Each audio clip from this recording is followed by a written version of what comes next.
Hi guys, my name is Wayland Shrock, and this is Virginia Shrock, and this is Justus Shrock. Justus Valor Shrock, he is 3 weeks old and 2 days today. And this is our first video that we were wanting to put out. And this is going to be a video on our birth story and just how about little Justus here came to about and what all that entailed. So starting out, I was due July 21st, and the pregnancy went well, just typical, maybe a little worse than typical morning sickness, but that all depends on the person. So I did not know that I was going to be having a little boy, because so many people say, oh, if you're sick, then it's a girl, but that is not how it turned out for us. So we found out early on.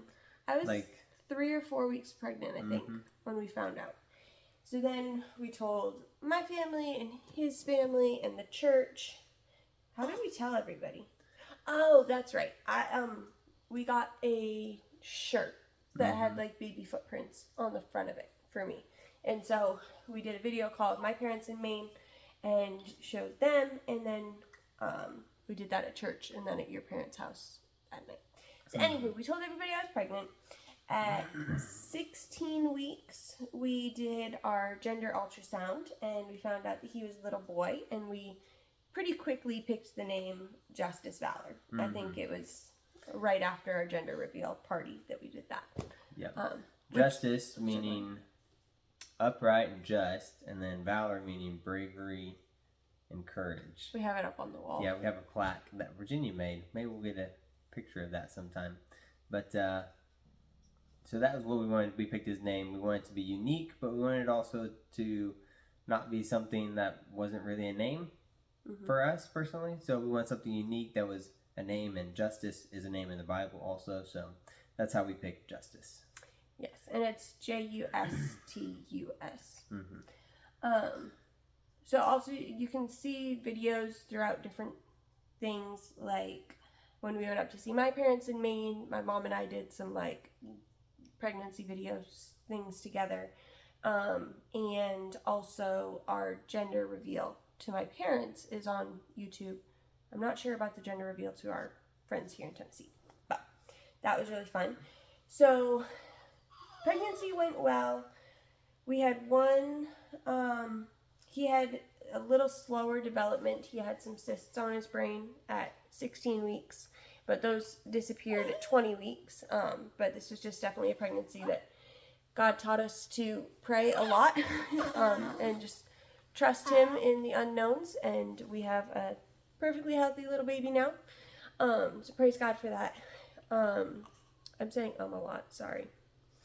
But come 40 weeks pregnant, there weren't really signs of me going into labor. I was super excited for him to be here. I think you were done too. Yeah. We were just ready for him to be here. And so everyone kept telling us, you'll know when to go in. Like, you'll know the moment when to go in. And at 40 weeks, just nothing was happening. It seemed like it was all normal. We went to church that day. Oh, yeah, everything was normal. Like 40 weeks was normal. It wasn't going into labor. So we went in for a appointment on, I think it was 40 weeks, 5 days. Yeah, 40 weeks, 5 days. And we talked to the midwife. The midwife said, you know, everything's good. The baby looked good or felt good and everything. And that just be patient. And she said that if we get to 42 weeks, then we'd possibly talk about like some sort of induction of some sort, which we didn't want. We wanted as naturally as possible, or yeah, both of us did, but especially Virginia, she wanted naturally as possible. And so, but I was good with induction if there was something that showed that he was going to need it, or if I got to 42 weeks, just there can be some risks. So I was okay with it at that point. And you were just so pregnant, you were ready to. Yeah, I was ready for him to be here. I'm like, I just don't want to be pregnant anymore. I just want my baby. We were waiting on the Lord's timing. So where do we end? So the 40 weeks. Sorry. You're good. So Wayland's family planned a big birthday party for the Saturday after I was due. And it was one of those that there's 5 families here now. If one of us doesn't make it to a birthday party, it's okay. We knew that he might interrupt things. So it was just tentative throughout the week of, are we going to be there? Are we going to be there? We don't know. Maybe baby's going to come. Maybe baby, maybe not. And so Friday night, we went over to your brother's house. Mm-hmm. And we're like, well, if the baby doesn't come, then I guess we'll see you guys tomorrow. So Saturday comes, still no baby. No signs of baby. No. So, Like, no contractions, nothing normal than Braxton Hicks, nothing like that. Like, it was just normal stuff. Went all day long. On Saturday, we had the birthday party. We went down to the river. I was so swollen, just pregnancy swelling. And I had been wanting to go swimming for a long time. So I'm like, I am getting in the water to help reduce my swelling and to just enjoy it and not be hot. Mm-hmm. So we got walking down to the river, and there's like a little blocked off spot there that you can swim and stuff. And so with some buoys and like that, and there's like a little concrete walkway. And all day we had seen people walking down this concrete walkway, and there was like moss or something growing there, and people would slip and fall. Well, we walked down there together, and Virginia was in front of me, and we didn't. We kind of forgot about everyone slipping and falling, and here Virginia goes walking down, and she steps her first foot down there and completely slips and falls on her back. And thankfully, she was able to catch herself mostly, and I was right there behind her and helped her. She was a little shaken up and everything, but we were able to like make sure she was okay. She didn't have any. She wasn't hurt or anything like that, just shaken up. And at first we were like, oh, it's okay. Like, she didn't fall on her stomach, so it's all right. You know, we're first time this far along. And so we're like, okay, we think everything's fine. So we swam in the river for probably an hour. It was great. And we swam in the river for like an hour or so. And then we got out. And then family members and friends recommended that we should go get checked out just because she did take a fall, and we just wanted to make sure that everything was good.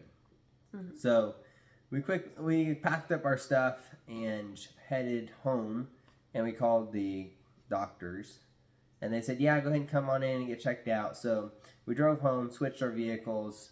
Because my hospital bags and everything were not in the vehicle that we had with us at the time. Yeah. So we switched vehicles, and we headed into Knoxville. Sure, I said Knoxville? Yes, that's fine. Sorry. People know where we live. So we drove into the hospital, and we didn't get there till like 6 o'clock in the evening, and they said, we usually like to have you on the monitors for 4 hours. And I'm like, okay, well, this was not a quick and easy trip, but it was fine. I want to make sure that he was okay. They got on the monitors, and he was perfectly fine. But at that point, they wanted to check if my water had broke, if I was dilated at all, because I hadn't had any cervical checks throughout the pregnancy. What else did they want to do? Blood work. Check your blood pressure. Blood pressure, monitors, stuff like that. Mm-hmm. So. Normal triage. Yeah. So they checked my blood pressure, and they said it was a little elevated. Now, there were a couple other things that we'll get into in a little bit. But when I would come home, they sent me home that night and said, grab a blood pressure monitor and be checking your blood pressure. And I did, and whenever I took it at home, it was lower than it was at the hospital, the numbers that were concerning them. So I think it was white coat syndrome, that I was just nervous of being there. It's a real thing. It's a real term. But anywho, they said my blood pressure was a little elevated, and they said my water had not broken, but they did a cervical check. I was 2 centimeters and I think 60% effaced at the time, which that'll come in later. And he was -2 station, I think. Mm-hmm. Yeah, -2 station at that night. Mm-hmm. So they did the cervical check, and then at one point while we were there, I asked them, how far apart do my contractions say that they are on the monitor? Because I was just still having, like, you can't really tell you're having a contraction for sure unless you feel your stomach and it's tight, those sort of ones. But they were like, oh, it's every 2 to 5 minutes. And I'm like, okay, so you guys told me to come in when I'm having contractions every 5 minutes for an hour, but they should be stronger. So now, if you're they said, we're going to send you home. Baby's fine. You can go home. Like, okay, so when am I supposed to come in now if I'm already having contractions every 2 to 5 minutes? So they told me to come back in if I was 2 to 3 minutes apart with them, like, stopping me in my tracks, having to breathe through them, sort of contractions. Because they knew I didn't want a lot of medical interventions. And so they were like, just labor at home and then come in when you're really close to having him so that you're less likely to have interventions. Mm-hmm. So that was what the nurse told me. Mm-hmm. Don't know, I'm not suggesting that that's a good idea for everybody else. I'm just saying that's what the nurse told me to do. So that was the advice I was given. So we came home. That was Saturday night. We got home late that night. Mm-hmm. I didn't end up being on the monitors for 4 hours. They said to go home early. But We were home by 10 o'clock or something like that. So I just went to bed. I didn't sleep that well that night, but I got up around 3:30 in the morning and went to the bathroom and was having bloody show, which I had not had before this. So then I was having contractions. It still felt like period cramps. Like they weren't bad at all. Sorry, I guess the guys, like, I try to explain what my contractions are like, and all the guys are like, we have no idea what a period cramp is like. I'm like, sorry, I don't know how to explain it to you then. So all you women can figure out what my contractions were like at the time, and then try to explain to your men best you know how. So anywho, where were we? So 3:30. Okay, so I was having a bloody show. I was texting with my mom throughout the night because she was up. She had said I could text her or call her, like, when I went into labor. And not that I thought that I was, like, in labor, but I'm like, oh, something's going on. I should talk to Mommy about it. And she gets up to nurse Elisha because I've got a little brother who's 3 months old. So she's still up in the middle of the night, that sort of thing. So we were texting throughout the night. I didn't sleep well. Woke up the next morning, still having contractions. We stayed home. It was a Sunday. It was exactly 41 weeks. Like my 41-week mark. So we stayed home from church. Mm-hmm. We went walking around the yard. I was having contractions like, 2 to 5 minutes, 3 to 5 minutes apart. Yeah, I mean, it was really later light in the day. Yeah. Mm-hmm. So then Sunday afternoon, they started getting more intense. They weren't terrible or anything, but just they were getting stronger than they had been, a lot stronger than they had been. Mm-hmm. So I went and laid down for a while. Wayland was doing some dishes and just things that we needed done around the house before we went in, or wanted done around the house. And then it got to the point that it was pretty much every 2 to 3 minutes that I was having these contractions. And I'd never been through labor before, so I didn't know when the contraction was actually intense enough that I should be doing something about it. Mm-hmm. But we're about an hour away from the hospital, so we decided we'd drive on in. Yep, and it was raining outside, so... Oh, and I called the birth center. So they told me, because it was a Sunday, they said when you go into labor, then you're going to call your midwife's office. You'll talk to the physician, and then if they think that you need to go into the birth center, they'll tell the birth center that you're coming. So I called the number, and some answering service, the guy answered, and I said, I think I'm in labor, and I want to go into the birth center. And he's like, okay, go on in. I'm like, okay, well, that wasn't talking to the physician or anything, but I'll go on in. So we get there, I get buzzed in, and go to the front desk, and they're like, hey, what do you need? I'm like, did they not tell you I was coming? They're like, no, nobody told us that you were coming in. So triage was full, and they just put me in a regular room. So the hospital that we were at has the same labor and delivery.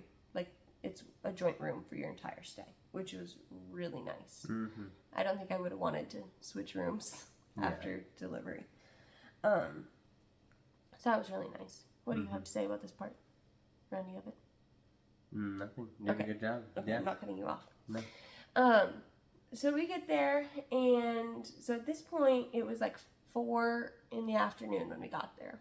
And I had been having, not bad, but I had been contracting all day. And so they wanted to do another cervical check, and I'm like, okay. I wanted limited checks, but I was okay with one on admission. And they said, you're 2 centimeters. Like, I was 2 centimeters last night. And I was 70 or 80% effaced. So I was getting further. And I think he was maybe -1 or +1. I don't remember. There was a 1 involved. So he had changed position, and I was a little bit further, but no further dilated. So they settle in. The midwife who was on call came in, and she said that the protein in my urine culture was a little high. One of my numbers for my liver was a little off, and elevated blood pressures. So they decided that I had like mild preeclampsia.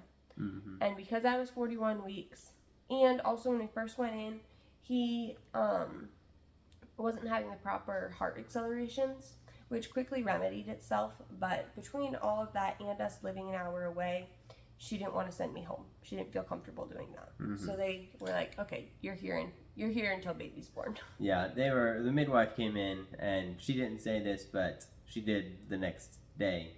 She said that she didn't really think that you would go into labor or like into full labor and have him that very same day.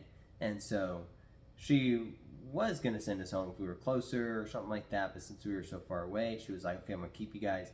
But she really didn't seem to think that we were going to have the baby. And honestly, I didn't either. I don't think any of us really thought, okay, there's going to be a baby here in the next couple hours. Like, just because you were 2 centimeters and do what? It was crazy. Yeah, just because she was only 2 centimeters, stuff like that, we were like, okay, you still got a long ways to go. So, anyways. Yeah. What was I going to say about the midwife? She came in. Oh, she also said that just with how I was dealing with contractions, she thought that I would have cervical change. She didn't think he was going to be born that night, but like the idea of labor being cervical change, she's like, I think we're going to reach that point, but we would also talk induction if nothing were happening. Yeah. Just because of the mild preeclampsia and everything. So I also had an appointment scheduled the next morning. I was supposed to have an ultrasound and everything, but he decided he didn't want to make that appointment. Right, buddy? So this was 4:30. They let me labor, but because of everything, they wanted me to be on continuous monitoring, which I was okay with because it wasn't the electrode on his head, whatever that one's called. I forget the name right now.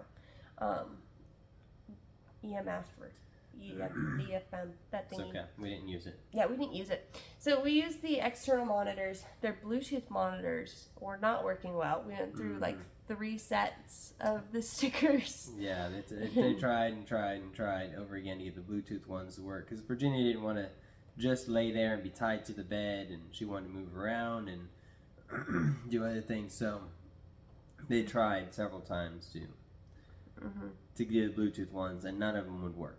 I think what'd they call them? Monica. Monicas. Yeah, they called them Monicas. I think the actual thing said Monica on it. That was funny. Yeah, so they kept calling it saying Monica's not working or whatever. So that was kind of funny. So they just did the regular monitoring on the stomach, and that worked out But good. the stickers, because they had to go through 3 sets of the stickers, and after they would come off, my stomach would sting. And that was not very comfortable. And then they had to use the sandpaper because they have to like prep your skin to put them on.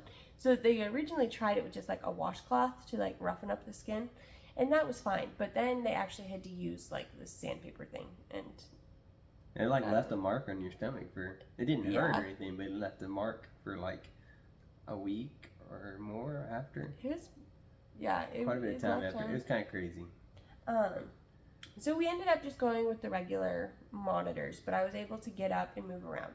So I tried being on the ball because I'm no birth expert or anything, but I had done a little bit of research, and I had heard that balls were really good. Like we went to a birth class, and they're like, oh, sitting on the exercise ball, that's great. I'm like, okay, well, I should sit on the exercise ball. I should do like some squatting, that sort of thing. But I had also not slept well the night before. This was already evening. We had no clue how long it was going to take. We had no clue when he was going to care. So I'm like, I just need to rest. So I laid down on the bed, just laid on my side, and ended up starting to doze off in between contractions. It's like every hour they were getting more and more intense. But it would also seem like, okay, we don't know how far along you are, so you probably need to like prepare your body for like to rest so that you can be prepared for when it actually gets serious, like the next day, is what we were thinking. So I kept trying to tell her, like, hey, you know, maybe just if you can, rest, and then I was reminding you to breathe and stuff like that too as they got more intense. Yeah, because they were definitely getting stronger. Mm-hmm. So I'd wake up, have a contraction, and then doze off. And then it was shortly after that I reached the point of telling you I might want medication, right? Yeah, it was getting more intense, and she, as they went on, I think from this point on, it was like, I have a side of the story to tell now. Because, like, you felt everything from the beginning. I didn't really notice anything. But now, like, you couldn't see it. I had to tell you what was going on. Exactly. As the contractions went on, like, she was changing her demeanor. Like, she wasn't mean or anything, but just, like, her attitude, just, like, she was having to breathe really hard through them and just, like, really think about everything. Not really talking. Yeah, not really. She wasn't really talking. The nurse would come and be like, hey, can I do this? Can I do that? And Virginia would just, like, barely talk and just thumbs up. And we had a great nurse. Her name was Rachel. She was amazing. She did amazing. She did a really good job at encouraging and just, like, she knew we wanted to go as natural as possible. So she was, like, really encouraging Virginia and saying, you know, you got this. And so, but as the night kept going on, things got more intense and more intense, and Virginia changed quite a bit. I think we both realized just like how real it actually is. You know, I had never experienced being in the room of a birth or anything like that. You have, but never yourself. Right. And so it was like, this is real. And at one point, Virginia, even though she was really strong about not getting medication, she was like, I don't think I can do this. I don't think I can do this. And we just kept breathing through it. We did counter pressure. Thankfully, the nurse reminded us of counter pressure. That helped a lot. That was great. Yeah, and then a couple more times, Virginia was like, I don't think I can do this. Like, I think I'm going to have to ask for medication or something. And I didn't want an epidural, but at least, like, I think they have laughing gas. I think it's nitrous oxide. I could be wrong on that, but like laughing gas. But we had talked about beforehand, before the birth, several months prior. I'm like, I don't want anything. Okay, this is our birth plan. She didn't want anything. Like, I was okay with her having something, but she was like, I don't want anything. I want to go naturally as possible because our goal in the end is to have as naturally as possible so that we can hopefully have a home birth one day. And so she was, I was like, okay. Just as the contractions would come, they were getting closer and closer together and more intense. And I just told her, I was like, okay, like, just breathe through this one. Like, we'll see about the next one, you know. But I don't think you're really going to be happy with yourself if you end up getting the medication. Like, I'm okay with you getting it, but you're not going to be happy with yourself if you end up getting it. And you know how bad I regret things. And she knew that. She knew that if I get it, I'm not going to be happy with myself later on. Mm-hmm. And I knew she could do it. And everyone else knew she could do it. But she had to convince herself. And so she had to really put her mind to it to come to a place where, like, okay, I can do this. Mm-hmm. And I think, was it after you still my water weren't broke? convinced. Yeah, you weren't convinced yet, no matter how much I tried to convince you. So things were getting very intense. And we were like, okay. We need something. We need something else. We tried the ball. We tried the counter pressure. We tried different positions on the bed. And so we were like, okay. But we had no clue how far along she was. And we were like, let's try water. And no, go ahead. One position that I liked throughout labor and ends up delivery was they would put the back of the bed up. And I would, sit with my knees apart on the bed. So, like a kneeling squat. I don't know how to explain it better. Mm-hmm. And then I could just be like up on the bed, or I can lean against the back of it. And I really liked that position throughout it. I didn't want to spend labor and delivery on my back. Mm-hmm. Yeah, so we recommended the water and said, okay, so we were in a room that thankfully had the capabilities of a pool and then also had a shower and stuff. And so the nurse came in and we told her, hey, we'd like to try water. And she said, okay, well, it's going to take, half an hour to get the pool set up, or 20 minutes or something like that. And so she said, let's get you in the shower, and you can hang out in the shower for a few minutes for a while until we get the pool ready.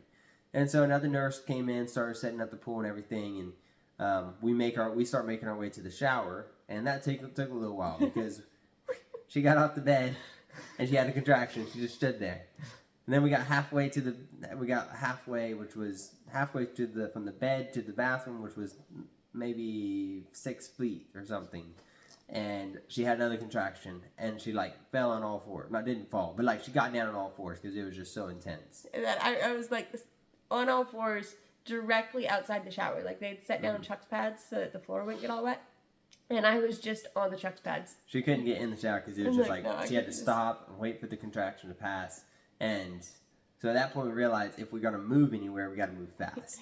Because if there's not a contraction, we got to go fast. Not dangerously, but just fast. And so she gets into the shower, and she really liked the shower. It was so great. We put the birthing ball in there, and I was thankful they set it really hot because I wasn't sure how hot of water was like allowed to have. And it just felt so good to have it hot beating down on me. Mm-hmm. And then you would do counter pressure even in there. Mm-hmm. Mm-hmm. So that was great. Yeah. And then I was like, I need to use the bathroom. Yeah. Then she was like, okay, I need to use the bathroom. Now go ahead. Okay. So I was able to get out of the shower. I don't remember if I had a contraction in between getting out of the shower and actually making it to the toilet. I don't know.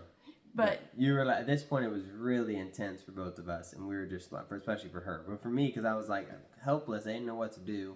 And your arms were probably getting tired. My arms were getting tired from doing counter pressure. Like I was practically in the shower with you trying to do the counter pressure, and so we were like, you were. It was like intense, and so you had to use the bathroom. So I got there, and my water broke. And it was one of those. You got to the toilet. Yeah, I got to the toilet and my water broke. It was one of those I've never had that happen before, but it was very distinct. Like as soon as it happened, I'm like, I think my water just broke, and it was clear, so that was a good sign. And there was blood, but I had been having bloody show, so that was fine. So we called the nurse. Was the nurse in the room? No, the nurse wasn't in the room. I went out of the room. I went out of the bathroom, touched the little call thing on the bed, and said, hey, her wire just broke. And so she's like, okay, I'll be there in a minute. And the nurse came running in. It seemed like she was in quite the hurry. She was kind of excited about it in a sense. Like her face was like, oh, your water broke? Great, we're getting somewhere. Yeah, and so Regina's like, yes, like, explained like, okay, yes, the water broke. And then she asked... She asked if we wanted to check or not. And go ahead. She was like, I can get the midwife to come in and do it. I can do it. Which that was really nice. She was just trying to make me feel comfortable with whoever I wanted. Mm-hmm. And she also was fine with just waiting. So I'm like, well, let's just wait, because she said there was no reason to do it except to tell me where I was. And I'm like, it's okay, I can do it. And at this point, she's like, I know you already know this, but since your water broke, the contraction's gonna be more intense now. And I'm like, I already couldn't handle them. Yeah, she was already at this point, like, even after her water broke, I think you and I were like talking. Wasn't I sitting there like, I can do this, I can do this, I can do this? And and you were sitting there telling yourself, I can do this, I can do this. And then you told me, like, I don't know if I can do this. And I was like, keep telling yourself, you can do this, you got this. Like, convince your mind, this is not, like, this is mind over matter. Mm-hmm. Sort of situation. Even though I wasn't the one in it, I was just trying to help her do what she wanted. And maybe I should have given the TMI warning like long before this, but here it is. So at this point, I'm like, I feel like I need to have a bowel movement. And the nurse said, okay, then I should check you now instead of waiting, because that could be baby's head. And I'm like, okay. So we made it out to the bed somehow. That was a long way away. No, we made it to the... Well, we got to the bed before we got in the pool. Oh, did you? Okay, yeah, that's right. Yes, you did. Because she had to check me first. That's right. So we made it to the bed. She checked me and said I was an 8. Or 8 to 9, she said. This was... 10:40? 10:40, something like that. I was so relieved that I was at an 8. Because at this point... Talk about a boost. Like, her level, like, of excitement went up. Like, she was, like... I was almost there. Total confidence, like, we're almost there. Like, literally, we're right there. Because at this point, for all I knew, she's going to check me and I was going to be 4 or 6. And I would have so much longer to go through this. And so when she said I was 8 to 9, I had already been through transition. I was getting there and the baby would be here soon, at least. Hopefully. So at that point she said, well, the labor tub isn't full, but you're welcome to get in it. So I got in for, it was probably only like 5 to 7 minutes, but it felt so good in that pool. And I definitely want to have a pool again at another birth because that was just so good. But at this point, I was having to like breathe through the contraction because I wanted to push. And so she said, if you're at that hospital, the policy is that you can't deliver in the tub. And so she said, if you can't push in the tub, but if you want to, you can get out to the bed and then you can push. So I got there. Did I go straight to my knees? I think I might have. Like for delivery? I think so, yes. Yeah. So they had the back of the bed up. So I just got on my knees and she called the midwife. The midwife said yes, she's free to start pushing. So I started pushing just like... It was like 11 o'clock. Yeah. Yeah, it was about 11 o'clock that they were like, okay, if you want to start pushing, you're welcome to start pushing. Midwife wasn't in there yet, but the nurse was, and the midwife was making her way up to the room and stuff like that. So I would just push as it felt right. I know people talk about like fetal ejection reflex and stuff like that. I don't know what exactly I was feeling, but it felt good to push, so that's what I was doing. And then the midwife got in there. Well, no, first you felt like they checked it and they seen he was crowning. Oh. And then the nurse came running, and then they were like, and then the nurse ran and was like, "Hey, get my team in here, baby's coming." And then the midwife. Oh, is that why she did that? Because she could see the baby crowning. Oh, that makes sense. Because I think the nurse thought and the midwife were like, "Oh, you're welcome to start pushing, but you really still have a little bit of time because you weren't quite a 10 yet or anything." And so she was like, we're welcome to push. It's not going to hurt anything, but the midwife wasn't there yet, and so I think she was thinking you have plenty of time. But gotcha. Once he started crowning, they were like, "Get my team up here, like we're ready to go, like the baby's coming." And that's when the midwife showed up, and they started putting sheets on the bed. They started putting stuff on the bed to try to catch the blood and all this stuff. And at that point, trying to keep the monitoring on Virginia, and Virginia was like not cooperating because she was like, that's a bad way to put it. You make me sound terrible. She was trying to think through the contractions and like push and everything. And they'd be like, "Can you move your left leg?" And I'm like, "No, I'm busy." No, can't. Sorry. It took them Find another way to do it. It took them a while to get it figured out to get everything put where it was supposed to go and everything. So. And then they got you. Yeah. Then they got me a suit or whatever vest thingy they put on you. Oh, and the gown. The gown, and then they put gloves on. You were wearing a gown? It was like what? It's like it wasn't an actual gown. Oh. It's like the doctor gown of some sort. But yes, they put on some sort of gown. I didn't wear it long though. I didn't know that. Yep. You were kind of distracted. This is what happens when you labor or when you are giving birth staring at a wall.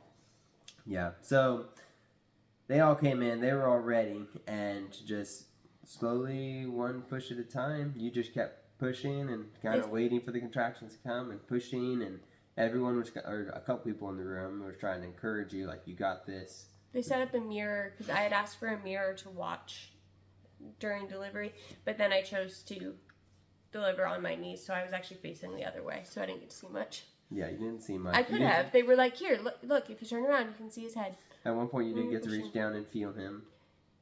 Yeah, I don't. That was. It wasn't, but it was. Yeah, it was so hard because it was so intense at the time. It was like, okay. Yeah, I didn't have. But yeah, so then he was born at 11:37 p.m. July 28th, Sunday. Yes. So the midwife delivered his head. Yeah, his head and his shoulders came out, and then from there I caught him the rest of the way and got him out, and then we had to put him The umbilical cord was wrapped around him.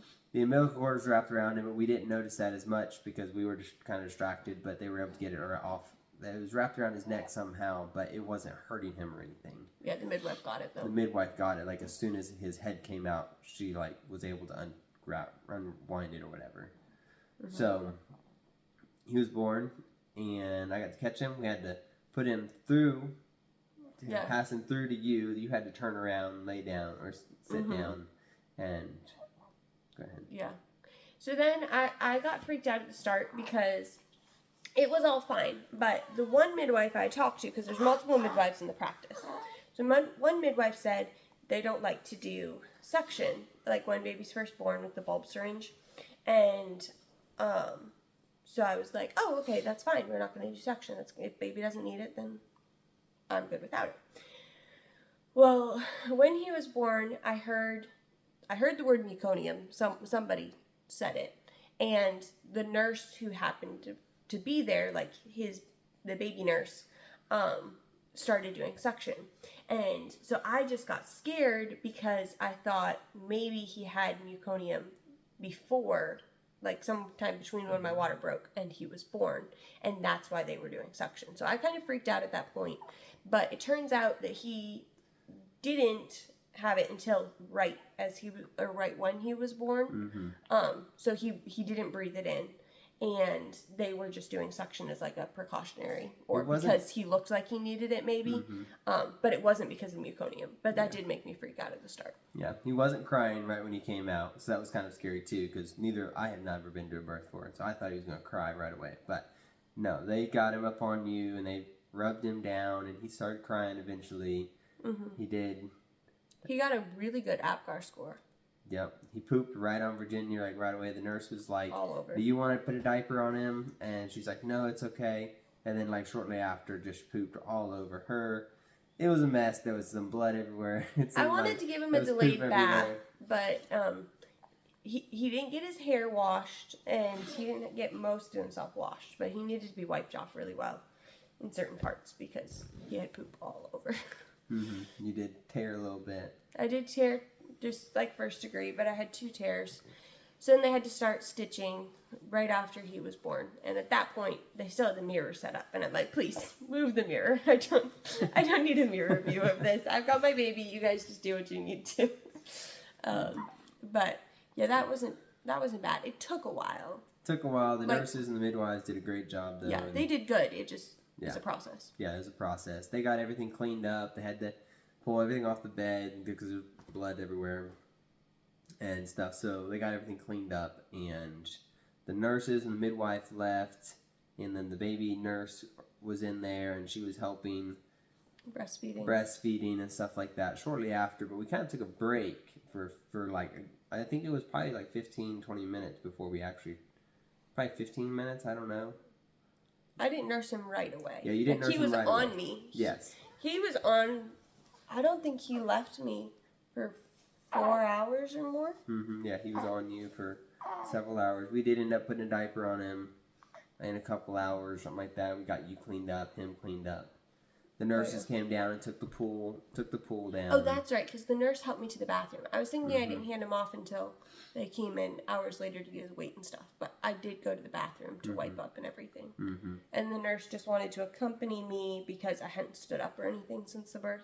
Yeah. So, yeah, that's right. You got him.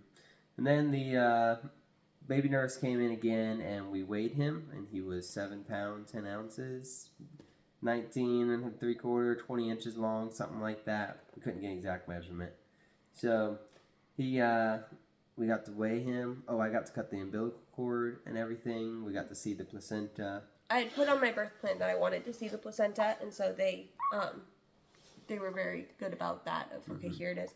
And they also waited until the cord stopped pulsing to clamp it. So that was really nice. I had asked for that. Different midwives at the practice have their own preferences. Some wait till about 5 minutes anyway, but they do optimal cord clamping. But then if you have a greater preference, they'll go by that. So that was what we did for him. Let's see, then what else? But I think they did end up clamping it before the placenta was delivered, right? Yes. Yeah. It just depends Yes. on timing for different people. Yeah. So it wasn't a Lotus birth or anything. Yeah. What else happened? See, after he got weighed and everything, everybody left. Took him a little bit of time. Took him a little bit of time to learn how to latch on. Took Virginia a little bit of time to learn how to get him to latch on. The nurse kept coming in and showing her and stuff like that. I ended up going to sleep. Very soundly. Because I was super tired, and so I slept for about 2 hours. And Virginia didn't sleep at all because she was just holding the baby and feeding the baby and just excited, I guess. So the next day... You also aren't allowed to co-sleep at the hospital. Yeah, you're not allowed to co-sleep at the hospital, so we were trying to stay awake so one of us could be with the baby, that sort of thing, both bond with him. We both did some skin-to-skin, both bonded with him. And we ended up staying at the hospital for another day and another night. And they were really good. They brought us good food. They even brought me food and drinks and stuff like that. The next night was very tiring. Oh, it was exhausting. Because we were up all night the night before, except I slept for a couple hours. So we were up all day. We tried to sleep a couple times, but we had a couple visitors and stuff come. And we were just spending so much time with him that we were like not sleeping and stuff. So we were like, when we have a baby to cuddle. Yeah. So we were like, well, we'll sleep the next night. Well, then he wanted to eat all night long. What'd they call it? Second night syndrome. Second night syndrome. Like he wanted to eat all night long, nonstop. We kind of couldn't get him to stop crying at times. And he, like, the whole latching thing wasn't working out all the time. He had a shallow latch, so I was, like, getting blisters, and it was uncomfortable.